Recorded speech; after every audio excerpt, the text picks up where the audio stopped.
Hello everyone, मेरा नाम है महेंद्र सिंह और मैं बीए सेकेंड ईयर का छात्र हूँ राजस्थान विश्वविद्यालय से।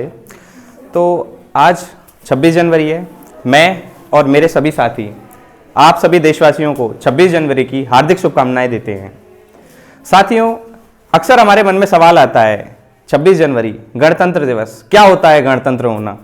आप अगर देखेंगे, भारत 1947 से पहले अंग्रेजी गुलामी के अंदर जकड़ा हुआ था। जब इस गुलामी को हम पलट के देखते हैं इतिहास के पन्नों को, तो हमें समझ आता है कि हमारे देश की कितनी कंडीशन जो थी, इतनी दीन थी कि हम बड़े परेशान थे। हम लोग में सांस लेना ही काफ़ी नहीं था उस समय। जो लोग जी जा रहे थे उन्होंने इतिहास के पन्नों में अपना नाम दर्ज करा लिया। बात करते हैं 26 जनवरी के बारे में, गणतंत्र दिवस। इसको गणतंत्र क्यों कहा जाता है? सबसे पहले ये जो शब्द है गणतंत्र, रिपब्लिक, इसका ये अर्थ होता है कि हमारे देश का जो हेड है वो इलेक्टेड होगा, यानी उसका चुनाव किया जाएगा, वो चयनित होगा। किसके द्वारा? हम सब लोगों के द्वारा। इससे पहले क्या होता था? अब आप सोचेंगे, आपके मन में एक पैराडॉक्स आएगा कि यार इससे पहले क्या हम आज़ाद नहीं थे क्या? इससे पहले 1947 में ही आज़ाद हो गए हम तो।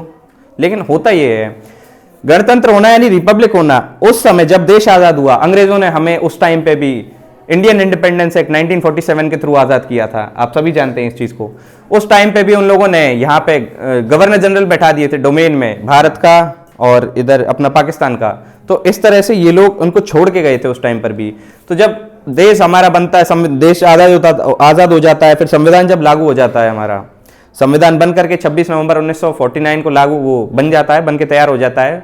और उसके बाद जब वो संविधान लागू हो जाता है, लागू हम उसे करते हैं 26 जनवरी के दिन। इसलिए इस तारीख का महत्व है 26 जनवरी। और इस दिन से क्या हो गया? देश की काया पलट गई।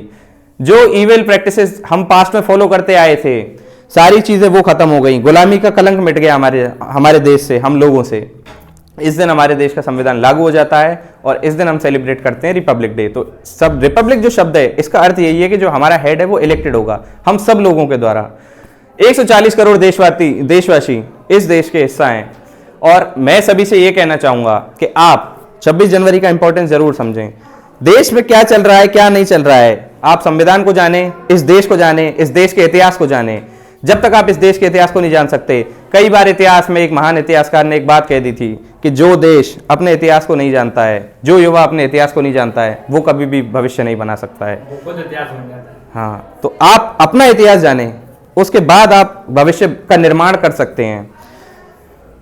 15 अगस्त की बात अगर मैं करूं, 15 अगस्त को हमारा देश आज़ाद तो हो जाता है, लेकिन हम अभी भी एक्ट के थ्रू चलते जा रहे थे।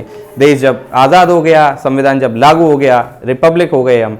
तो जैसा कि सर ने पहले ही बता दिया है कि 26 जनवरी को इसलिए इंपॉर्टेंस है इसका क्योंकि 1930 को हम पहली बार देश का इंडिपेंडेंस डे मनाते हैं उस दिन। हालांकि हम अंग्रेजों के अधीन ही मनाते हैं, लेकिन उस दिन हम ये स्वतः अपने अंदर ही ये डिसाइड कर लेते हैं कि हमें देश को आज़ाद कराना। और इस दिन से हम 26 जनवरी 1930 से हम अपना इंडिपेंडेंस डे मनाते आ रहे थे। इस डिमांड को हमने लाहौर सेशन में रखा था 1929 में, जिसमें पूर्ण स्वराज की डिमांड रखते हैं जवाहरलाल नेहरू, और इस चीज़ को आगे कैरी फॉरवर्ड किया जाता है। तो इस दिन का तो ये महत्व हो गया।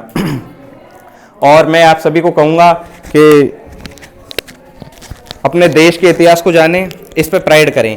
कोई मैटर नहीं रखता कि हम कहाँ हैं, हमारी स्थिति क्या है। हम आज से आगे बढ़ेंगे, एक साथ आगे बढ़ेंगे, अपने जो डिफरेंसेस हैं उनको मिटा करके आगे बढ़ेंगे, तो ज़रूर एक अच्छे भारत की, एक सुनहरे भारत की नींव हम वापस से रख सकते हैं। अब मैं अपने साथ वाले मेरे मित्र आदित्य को माइक देना चाहूँगा बोलने के लिए। सर वो